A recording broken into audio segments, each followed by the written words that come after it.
नमस्कार, आप मुझे देख रहे हैं एमएनएस न्यूज लाइव पर। खबरों की शुरुआत करें इससे पहले एक नजर आज की हेडलाइंस पर।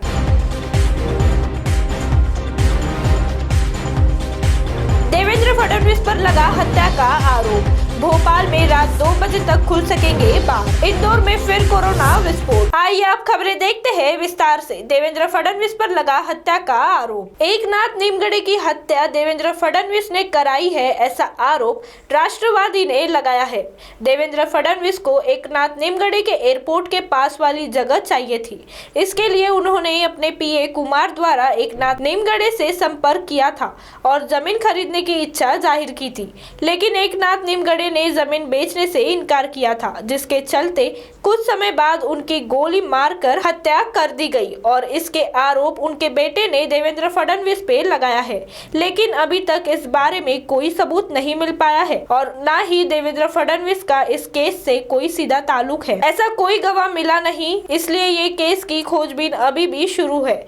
इसके चलते आज राष्ट्रवादी ने देवेंद्र फडणवीस के घर के सामने आंदोलन किया और मोर्चा निकालकर देवेंद्र फडणवीस की गिरफ्तारी के नारे लगाए और साथ उनका पुतला जलाकर विरोध प्रदर्शन किया और साथ ही देवेंद्र फडणवीस के घर के सामने सुरक्षा बल भी बढ़ाई गई है। राष्ट्रवादी का माजी मुख्यमंत्री देवेंद्र फडणवीस के घर के सामने हंगामा शुरू था, तो वही दूसरी ओर भोपाल में रात 2 बजे तक शुरू रह सकेंगे बार। शिवराज सरकार बुधवार को वर्ष 2021-22 के लिए बार लाइसेंस के लिए नई पॉलिसी को मंजूरी दे सकती है।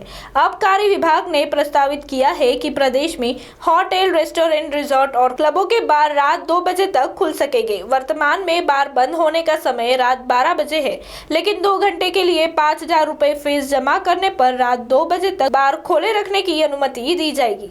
लेकिन यह अनुमति साल में 8 बार ही मिल सकेगी। इसके लिए कलेक्टर को अधिकृत किया जा रहा है। कलेक्टर चाहे तो अनुमति ना भी दे। तो वही तीसरी ओर इंदौर में फिर से कोरोना विस्फोट। इंदौर में एक बार फिर से कोरोना विस्फोट हुआ है। 90 दिन बाद मंगलवार को 400 से ज्यादा मरीज सामने आए हैं। दिसंबर के बाद पहली बार 400 का आंकड़ा पार हुआ है। 477 नए संक्रमित आने के साथ ही 2 मरीज की जान भी गई है। इससे पहले 9 दिसंबर 2020 को 455 और 8 दिसंबर को 490 पॉजिटिव सामने आए थे। एक्टिव मरीजों की संख्या 2240 हो गई है। लगातार मरीजों की बढ़ती संख्या को देखते हुए कलेक्टर मनीष सिंह ने सख्ती को और बढ़ाने के संकेत दिए हैं। उन्होंने व्यापारी संगठन से कहा कि अभी तक तो कोविड प्रोटोकॉल के उल्लंघन पर 2 से 3 दिन के लिए दुकान स्थान बंद कर रहे थे, लेकिन वह अब अपने सभी सदस्यों को हिदायत दे कि अब यह बंद होने पर फिर तभी खुलेंगे जब मरीजों की संख्या में गिरावट शुरू होगी। संस्थान बंद करने में अब कोई रियायत नहीं मिलेगी।